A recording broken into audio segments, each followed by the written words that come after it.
Salam bro. Salam. Saya pakai masker ini karena kita kan masih dalam tahap PSBB. Betul. Ya. Sebenarnya saya juga ada bawa masker sih ya. Oh gitu. Nah, bawa masker. Ya udah nggak masalah. Iya. Ya nggak apa-apa. Nah, Oh pakai masker ya? tidak usah pakai masker. Haleluya.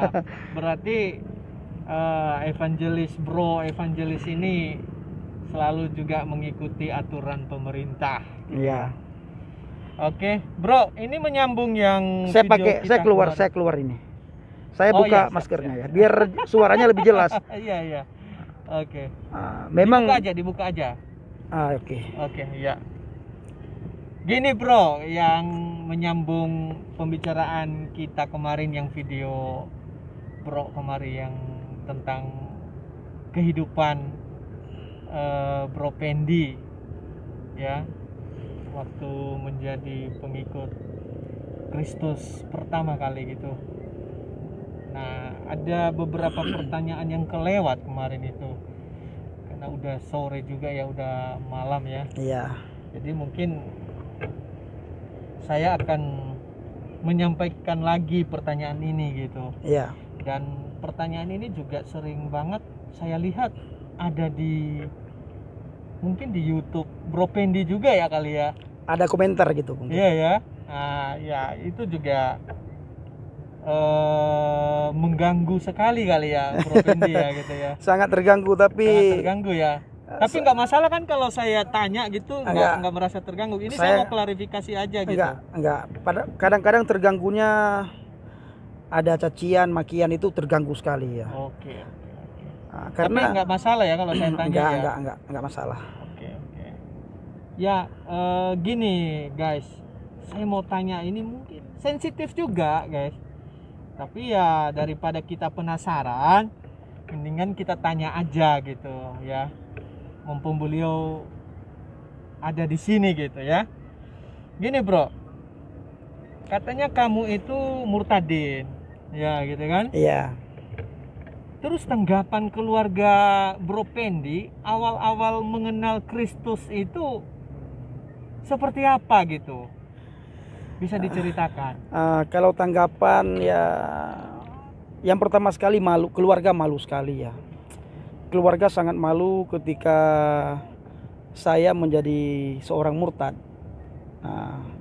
Saya tinggalkan agama saya dulu, saya masuk Kristen, saya percaya kepada Yesus. Nah sebenarnya saya tidak masuk Kristen, saya hanya percaya kepada Yesus, Juru Selamat. Tetapi orang dunia melihat ketika seseorang percaya kepada Yesus, itu sudah identik dengan kekristenan. Saya sering katakan sama teman-teman, perlu kalian ketahui bahwa Yesus ini tidak membawa agama ke dunia ini. Yang dia bawa apa? Bagaimana kita ini selamat, bagaimana kita bisa sampai kepada Bapa. Hanya ini sebenarnya. Maka di video saya yang kemarin yang berjudul Murtadin Aceh menjadi pengikut Kristus, di situ saya katakan saya tidak pernah malu menjadi seorang murtadin. Yang saya malu itu, yang saya khawatirkan dan takutkan ketika saya murtad daripada Tuhan Yesus. Saya menyangkal. Begitu juga terhadap keluarga jujur sekali saya bilang, mama saya sangat malu. Saya anak tunggal, satu-satunya anak mama. Saya tidak punya adik, tidak punya abang, tidak punya kakak.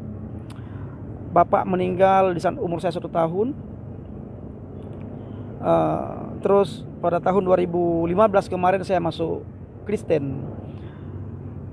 Itu mama sangat malu. Mama menangis. Saya melihat di video, ada satu video saya melihat, tidak tahu siapa yang memvideokan mama, lalu dimasukkan ke YouTube ya. Tidak tahu juga saya YouTube siapa itu, channel siapa itu. Nah di situ mama saya nangis-nangis. Mama saya juga sangat malu sekali. Mama saya bilang begini kalau dalam bahasa Aceh, ane lo engkau rumah ne baik kali dunia ne kau kata kelai ba agama Islam ne baik kami dunia ne baik kali dunia ne. Artinya mama sambil nangis-nangis. Waktu itu saya tidak bisa lihat ya bang, tidak sanggup saya melihat video tersebut karena mama nangis terus. Mama bilang kalau dalam bahasa Indonesia, anakku pulanglah, kembalilah ke Islam, pulang kembali ke Islam. Jangan kamu cari dunia. Istilahnya jangan cari uang. Nah, padahal masuk Kristen itu tidak gampang. Tidak ada orang yang membayar kita untuk masuk Kristen, itu tidak ada. Apa yang mama saya bilang itu juga apa yang pernah saya sampaikan kepada teman-teman waktu saya masih agama Islam. Saya bilang kalau masuk Kristen itu pasti dibayar, pasti dikasih uang, pasti dikasih rumah, pasti dikasih perempuan, segala macam. Padahal ketika saya percaya kepada Yesus, baru saya memahami, saya mengerti bahwa betapa beratnya masuk Kristen itu. Sebagaimana saya katakan kemarin di video Murtadin Aceh percaya kepada Kristus, saya ditolak sama orang Kristen ketika awal-awal saya percaya kepada Yesus. Orang Kristen banyak tidak terima saya. Bahkan sebagaimana teman-teman katakan juga, termasuk mama saya mungkin sambil nangis-nangis mengatakan, saya sudah banyak uang. Sampai sekarang saya hidup dari belas kasihan Tuhan. Kalau untuk makan ya puji Tuhan ada. Kalau rumah, ada yang bilang saya dikasih rumah, saya dapat kendaraan. Saya masih tinggal di rumah orang. Tapi diaminkan ya bro. Saya aminkan. Saya percaya suatu saat nanti Tuhan pasti kasih saya berkat. Saya bisa beli rumah. Setidaknya bisa sewa rumah ya. Sewa rumah yang layak, sehingga banyak hal yang bisa saya lakukan dan kerjakan untuk pekerjaan Tuhan. Nah, yang jelas tidak seperti apa yang orang dunia katakan. Termasuk mama saya bilang saya mencari uang, mencari dunia, tidak. Saya murni mencari keselamatan. Bukan mencari keselamatan, malah Yesus berkata, bukan kamu yang memilih aku, akulah yang memilih kamu. Jadi kasih karunia dan anugerah itu pemberian cuma-cuma dari Tuhan. Haleluya. Nah, tapi tidak semua orang mendapatkan kasih karunia dan anugerah itu. Tidak semua orang mendapatkan. Tidak semua orang mendapatkan. Kenapa? Karena semua kita kan ketahui ya, orang berdosa. Penghalang untuk mendapatkan kasih karunia dan anugerah itulah dosa. Nah, salah satu cara untuk mendapatkan anugerah dan kasih karunia itu, kita harus membuka hati kita lebar-lebar ya. Pikiran kita lebar-lebar supaya kita dapatkan pencerahan. Dan jangan ketika kita melihat orang Kristen, jangan mencaci maki, jangan menghina. Kita lihat dulu apa sih yang mereka sampaikan. Karena saya juga dulu mencaci maki. Itu bang. Oh gitu. Tapi ya mama sering dibawa dalam doa atau selalu dibawa dalam doa ya. Setiap Yeshua Hamashiach. Setiap saya doa bang, saya menangis. Saya ingat sama mama saya. Saya bilang sama mama, mama jangan malu. Dalam doa saya, mak jangan malu mama, saya murtad. Yang harus mama malu ketika setelah saya pindah masuk percaya kepada Yesus, saya melakukan apa yang pernah saya lakukan yang membuat malu mama. Itu yang harus mama malu. Tapi ketika saya percaya kepada Yesus, saya diubahkan oleh Yesus. Hati saya diubahkan, pikiran saya diubahkan, kehidupan saya diubahkan. Dan pekerjaan-pekerjaan lama, apa yang saya lakukan, kehidupan lama itu saya tinggalkan. Sebagaimana saya katakan di video yang kemarin itu bang, saya itu benar-benar orang yang sangat tidak manusiawi bisa dibilang sebelum saya ditangkap oleh Adonai Yeshua Hamashiach. Begitu bang. Oke, haleluya. Ini baru jelas ya guys, jelas.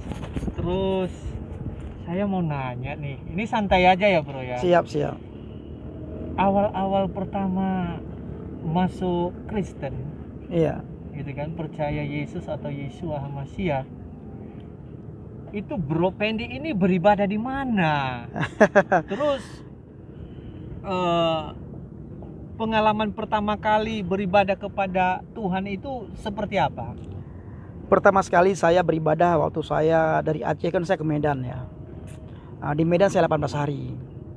Nah, waktu itu saya beribadah pertama sekali itu di rumah Bapak Sinaga yang ada di Perumahan Setiabudi Medan. Setelah itu mungkin beliau juga nonton ya. Nonton.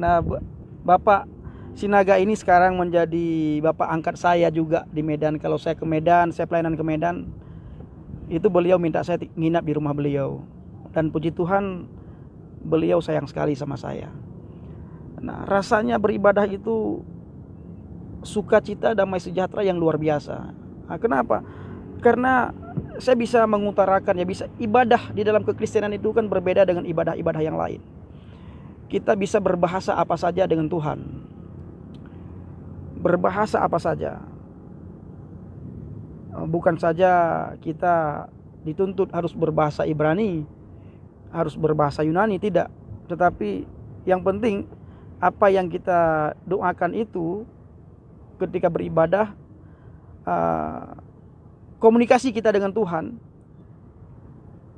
itu kita mengerti dan kita pahami komunikasi kita dengan Tuhan. Nah, jadi bersukacita sekali Bang waktu saya beribadah pertama. Kadang-kadang saya berpikir waktu itu saya berpikir begini, saya kayak mimpi aja ya masuk Kristen itu, beribadah kepada Yesus. Karena kan tidak ada gerakan-gerakan khusus sebagaimana agama saya dulu. Agama saya dulu kan ada gerakan khusus ya. Harus begini, enggak. Nah, kalau beribadah kekristenan itu bukan gerakan yang dilihat, tetapi hati kita. Hati kita ketika kita menyembah Tuhan itu bagaimana, dan siapa yang kita sembah. Nah, bahkan saya pernah membaca dia dalam Alkitab ya. Ketika kita ingin beribadah kepada Tuhan, kita harus beres. Yang pertama sekali yang harus dibereskan itu hati kita.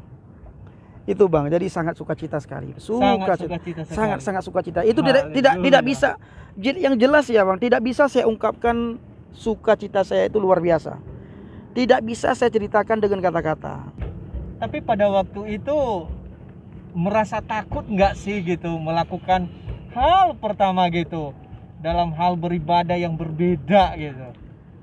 Enggak Bang, kita nggak merasa takut, malah damai sejahtera. Malah kepingin kita beribadah terus. Makanya sekarang ya, saya melihat beberapa komentar, mereka bertanya, kamu satu hari berapa kali sih datang kepada Tuhanmu?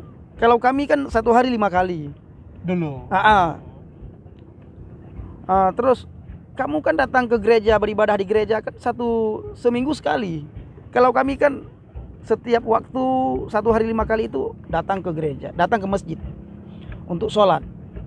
Nah, sekarang saya kadang ketawa ya mendengar hal itu, karena Alkitab juga mencatat kita harus membangun hubungan keintiman dengan Tuhan itu bukan 1 hari. Kalau kekristenan itu bukan 1 hari, 2 kali, 3 kali, 7, 8 kali.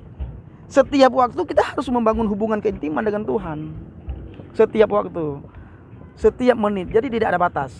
Maka kalau orang dunia mengatakan ya, orang Kristen itu tidak ada taat karena datang beribadah kepada Tuhannya satu minggu sekali, itu salah. Itu adalah asumsi saya dulu. Asumsi saya dulu juga seperti itu. Nah, makanya saya katakan Tuhan tidak melihat gerakan kita ya. Tuhan tidak melihat berapa kali kamu datang. Tuhan tidak menuntut berapa kali kamu harus menghadap Dia. Yang tapi Tuhan dari perbuatanmu lah yang Tuhan mau. Yang gitu Tuhan ya, mau.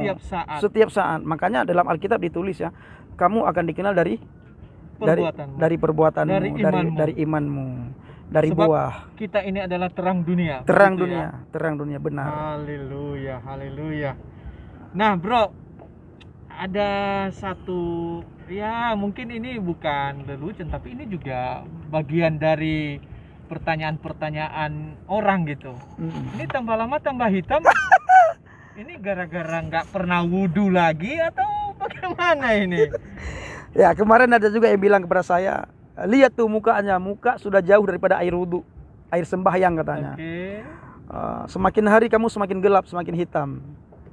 Saya bilang, saya ketawa aja dalam hati. Saya tidak balas. Kalau dulu, kalau ada orang yang ngejek saya Bang, saya tidak bisa, kalau tidak balas itu saya tidak bisa tidur. Sekarang ya, kamu tidak tahu apa yang saya alami. Kalau kamu tahu bagaimana manis lezatnya iman kekristenan di dalam Kristus, maka duluan dia masuk Kristen daripada saya. Nah, lalu kenapa muka saya bisa hitam sekali? Ada yang bilang gara-gara makan babi lah, ada yang bilang gara-gara makan daging anjing lah, ada yang bilang gara-gara makan makanan haram lah. yang lucu sekali mereka bilang itu, yang banyak orang bilang itu dua, makan daging babi ya, makanan haram, sama tidak pernah lagi ambil wudhu, sembahyang. Nah, padahal dia tidak tahu, saya di dalam pelayanan itu setiap hari melakukan penginjilan. Makanya saya jarang saya di gedung, ke gedung-gedung, ke gereja-gereja saya jarang, kecuali hanya untuk beribadah baru saya masuk ke gereja.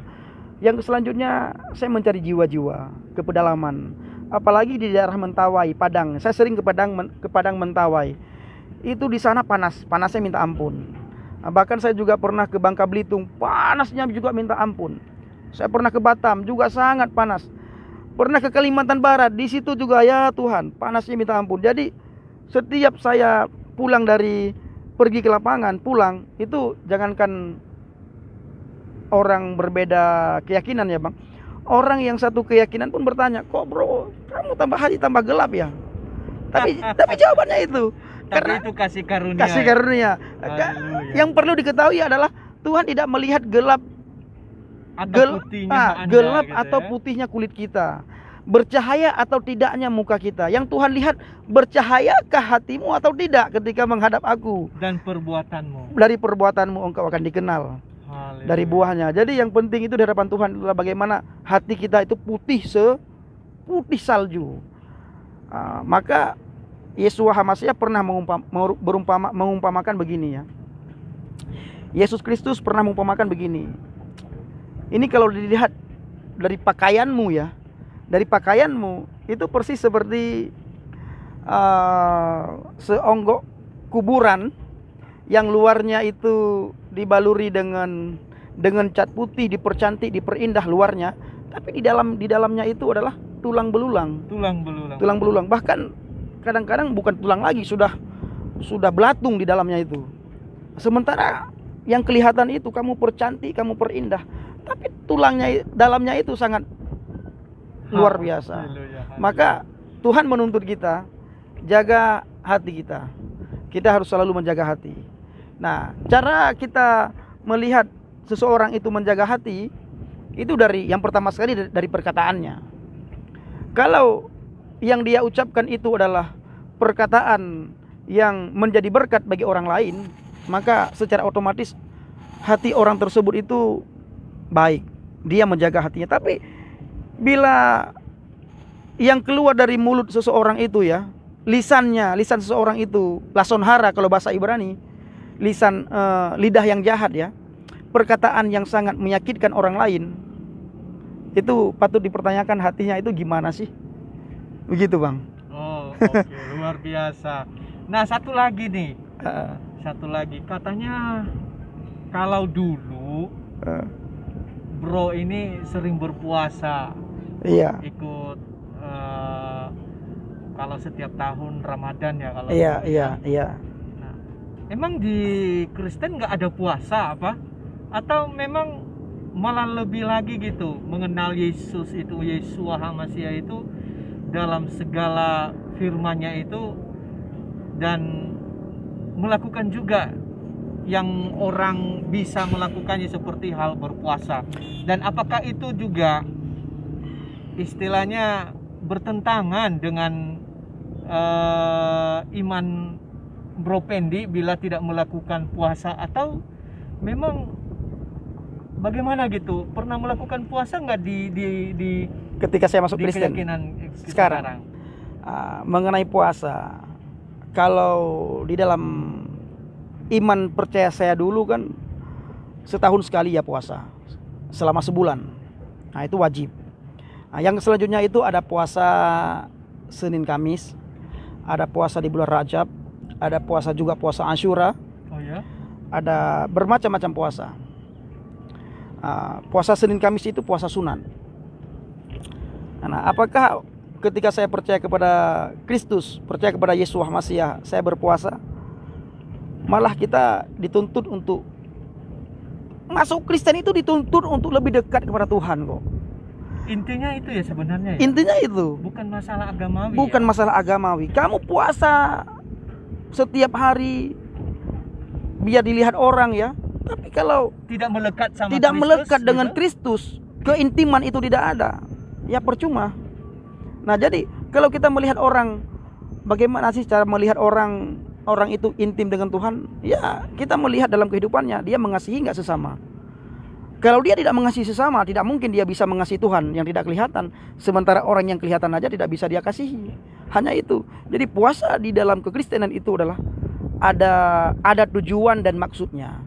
Nah, tapi bukan keharusan sekali. Bukan keharusan sekali. Untuk menyelamatkan jiwa seseorang, bukan ya? Bukan. Kalau kamu nggak puasa kamu berdosa, oh enggak. Yang berdosa di dalam kekristenan itu cuma satu ya. Yang paling fatal, menyangkal Yesus. Hanya itu, menyangkal Yesua. Nah, yang selanjutnya, kalau kita benar-benar beriman kepada Adonai Yeshua HaMashiach, kepada Yesus Kristus, itu secara otomatis kok. Secara otomatis apa yang dikehendak oleh Bapa, apa yang Tuhan kehendaki, apa yang Bapa kehendaki, itu secara otomatis kita sudah melakukan, Bang.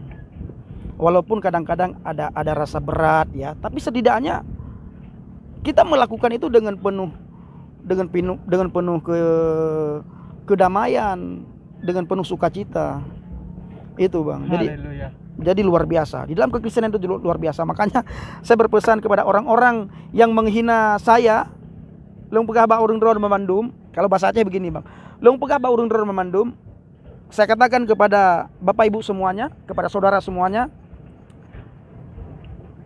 be nenghina Kristen menyo hanan repu, hanan doa kiban Kristennya. Jangan menghina kekristenan kalau saudara tidak tahu bagaimana Kristen itu. Menyodron repu kiban Kristennya. Kalau Anda mengetahui bagaimana Kristen itu, kekristenan itu, maka awai drone kita mengkristen daripada lu. Maka duluan Anda masuk Kristen daripada saya. Kalau Anda tahu bagaimana hebatnya dalam kekristenan. Kehebatan di dalam kekristenan yang selanjutnya yang saya rasakan ya, Bang ya. Kasihilah musuhmu. Doakan orang yang menganiaya kamu. Ini saya bolak-balik di kitab saya lama ya. Di iman percaya saya dahulu itu tidak ada.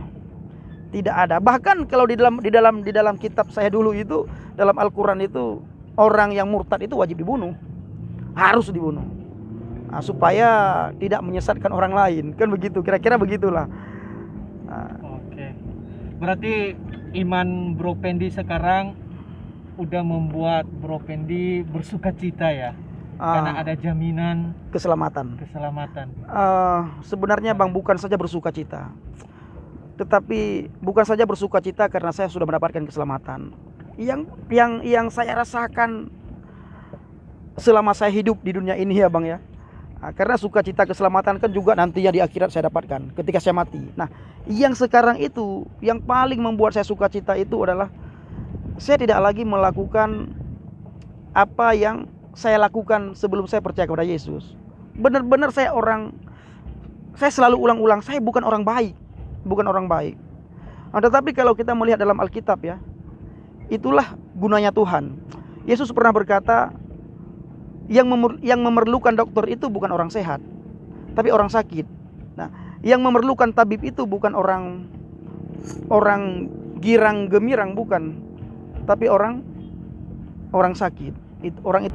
Jadi yang mengubah hidup seseorang itu menjadi lebih baiklah Tuhan. Tidak bisa dengan hasil usaha sendiri, tidak bisa. Sebelum saya percaya kepada Yeshua HaMashiach, Yesus Kristus, sebagaimana saya katakan tadi, saya bukan orang baik-baik. Saya terus mencoba memperbaiki diri saya supaya saya tidak melakukan ini, tidak melakukan itu, tidak melakukan ini, tidak melakukan itu. Tapi tetap saja keinginan daging itu kuat sekali ya. Tapi setelah saya percaya kepada Yesus, Yesuslah yang mengubah hidup saya, Bang. Itu sukacita yang luar biasa yang saya alami sekarang ini. Nah, kalau masalah keselamatan saya sudah pasti selamat. Karena setiap orang yang percaya kepada Yesus itu diberikan jaminan keselamatan. Haleluya, haleluya.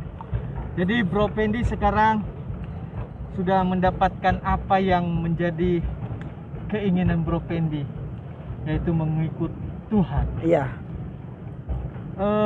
Mungkin yang terakhir, Bro Pendi selama ini melakukan penginjilan di mana aja, dan apa yang Bro Pendi rasakan dan apa yang Bro Pendi dapatkan dari pelayanan itu. Dan adakah orang yang istilahnya menerima Bro Pendi itu juga dengan sukacita? Sekalian tutup, nanti mungkin ada pesan-kesan yang mau disampaikan kepada para mualaf Ya. dan kepada pengikut-pengikut Kristus Ya. atau Hamasi. Silakan Bro.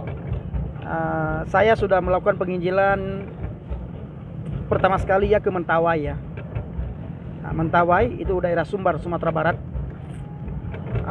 Saya sudah ke Kalimantan Barat, Kalbar, Kalimantan Barat. Saya sudah ke Bangka Belitung juga. Kemarin saya ke Nias, beberapa bulan yang sebelum corona saya ke Nias. Habis itu saya pulang dari Nias ke Bali. Sebenarnya ada panggilan ke Palembang. Ada orang yang mengundang saya ke Palembang, tapi karena berhubung COVID-19 ini sehingga saya tidak bisa berangkat. Itu di dalam pelayanan itu sukacita luar biasa. Bahkan saya pernah katakan, kalau saya tidak melakukan penginjilan itu bawaan saya sedih sekali. Saya ingat keluarga saya di Aceh, saya ingat anak saya ingat mama saya. Itu membuat saya sedih sekali. Tapi sukacita saya ketika saya di dalam pelayanan, ladang pelayanan Bang. Apalagi ketika saya menceritakan tentang Kristus, menceritakan kabar baik kepada banyak orang, itu saya sangat bersukacita. Sukacita yang meluap-luap, sukacita yang melimpah. Terutama sekali yang membuat saya berbangga sekali ya, bersukacita ketika ada mu'alaf yang kembali kepada Kristus. Di Mentawai, di daerah salah satu pulau di daerah Mentawai ya. Saya tidak perlu sebut pulau mana, yang jelas di Mentawai ada beberapa orang yang sudah kembali kepada Kristus. Ketika mereka kembali, mereka peluk saya, mereka nangis.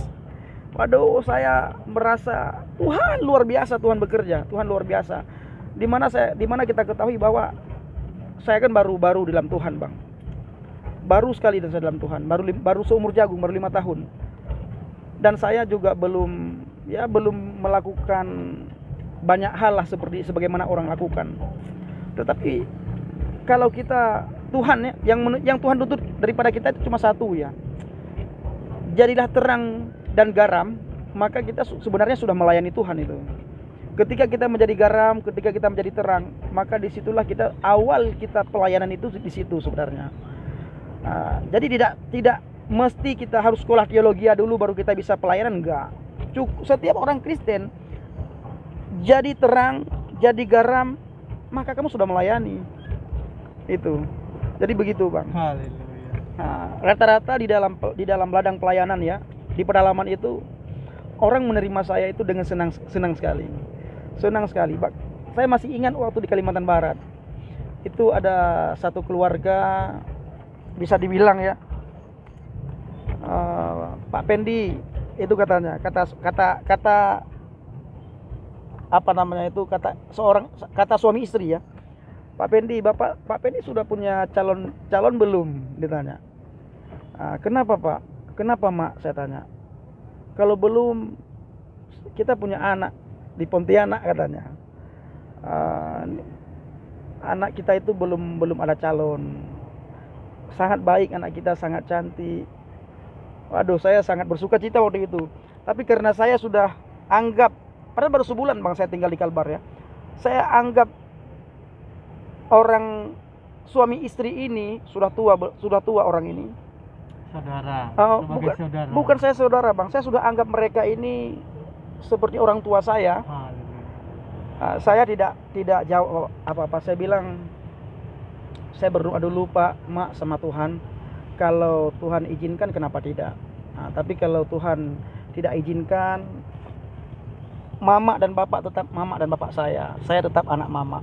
Walaupun saya tanpa ada hubungan tidak jadi menantunya Mama dan Bapak, saya tetap anak Bapak di dalam Tuhan, dalam Kristus. Itu sukacita luar biasa. Begitu juga ada salah satu di daerah pedalaman juga Bang ya. Begitu juga, sama juga ceritanya. Dan saya juga menjawab hal yang sama. Jadi Bro Pendi ini fokus pada pekerjaan Tuhan saja ya. Saya, Dan membangun hubungan baik dengan orang-orang sebagai saudara seiman kan. iya betul. Karena saya dulu ya pernah membaca sejarah bagaimana misionaris dulu itu masuk ke pedalaman, Bang. Tapi misionaris sekarang saya lihat sudah jarang ya masuk ke pedalaman. Lebih sering masuk ke gedung-gedung. Tidak salah juga tidak, tapi di pedalaman itu sangat dibutuhkan pelayanan. Sangat dibutuhkan pelayanan. Oke, pesan-pesan terakhir ini. Pesan-pesan terakhir untuk para murtadin, para pengikut Hamasia Kristus Yesua, dan terutama kepada para mualaf. Kalau yang pertama sekali kepada murtadin dulu ya. Kepada murtadin dulu yang pertama sekali pesan saya ya.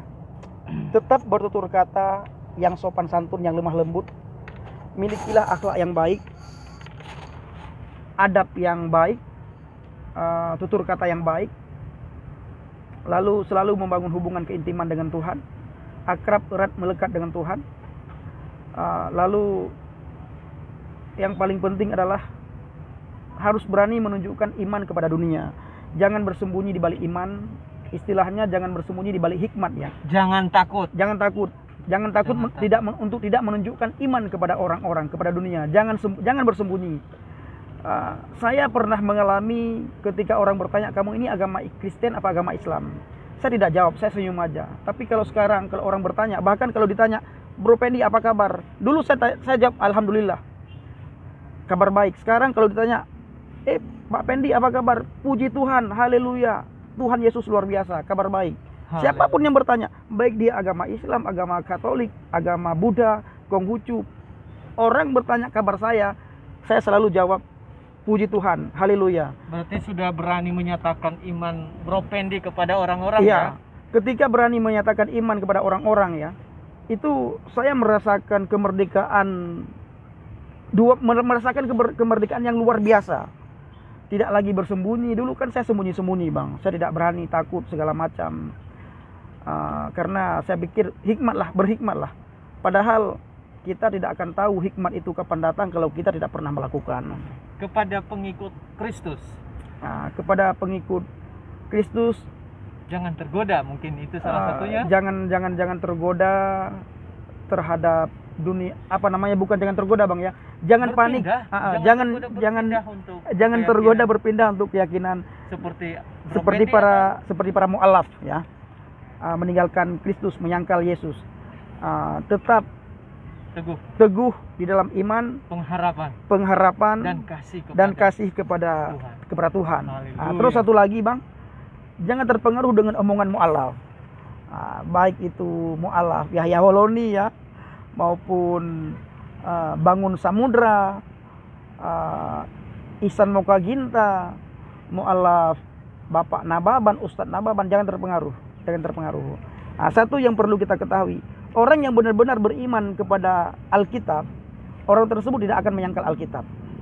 Orang yang benar-benar beriman kepada Yesus, ketahuilah, tidak akan berani dia menyangkal Yesus. Bahkan hidupnya semakin hari semakin baik di hadapan Tuhan, dan semakin hari semakin mencari jiwa-jiwa. Dan pesan saya kepada para mualaf juga, kalian sudah masuk agama Islam, ya pesan saya selalu di setiap video, bertutur katalah dengan lemah lembut, rendah hati, belajar Islam yang baik, taat terhadap agama Islam, jangan mencaci maki agama sebelumnya, jangan menghina agama sebelumnya, dan satu lagi, jangan menghina Yesus. Dan satu lagi, jangan coba-coba menghina Roh Kudus. Jangan coba-coba menghina Bapa Yahweh. Jangan coba-coba menghina Bapa pemilik surga. Jangan. Kalau benar-benar kalian menghina itu, maka kalian akan tahu konsekuensinya itu apa. Haleluya. Haleluya, haleluya. Oke, baik guys. Kita sudah berakhir di pertemuan terakhir kita sama Bro Pendi. Ini hari terakhir Danau Galilea ya. Hari terakhir diakhiri di Danau Galilea, Bang. Danau ya. Harus dibilang Danau Galilea. Harus dibilang Danau Galilea, Bang, supaya menjadi nubuatan bagi amin. Supaya menjadi nubuatan sehingga suatu saat ya bisa ke Danau Galilea. Amin. Haleluya. Ya. Oke, guys. Nanti kalau kita ada video baru nanti baik tentang Bro Pendi lagi tentang pelayanan, nanti kita akan buat lagi.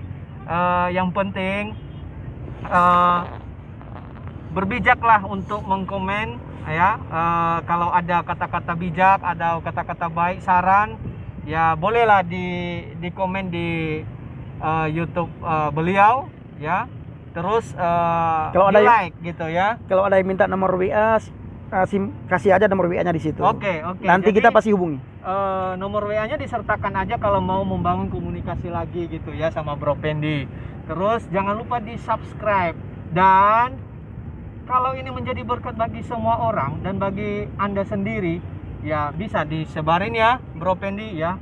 Terus kalau mau mendukung pelayanan Bro Pendi ya, pelayanannya di daerah-daerah atau di semua komunitas yang ingin mengundang, doakan dan berikan yang terbaik bagi Tuhan untuk pelayanannya Bro Pendi, dan bisa dilakukan baik di YouTube ini ataupun nanti bisa minta emailnya Bro Pendi ya untuk sharing atau memberikan sesuatu, baik itu berkat doa ataupun berkat yang membangun pelayanan Bro Pendi ya. Oke, sekali lagi jangan lupa like, subscribe, dan kami tunggu tanggapan Anda, tanggapan positif yang membangun. Sebelumnya, mari kita tutup pertemuan kita ini bersama Bro Pendi dalam doa. Mari kita berdoa. Bapa di dalam surga, kami bersyukur sekali lagi kepadamu ya Bapa, di mana kami bisa berdialog lagi dengan evangelis Fendi Usman, sehingga kami bisa mendapatkan sesuatu lagi, sesuatu yang baik, yang baru, yang dari Engkau.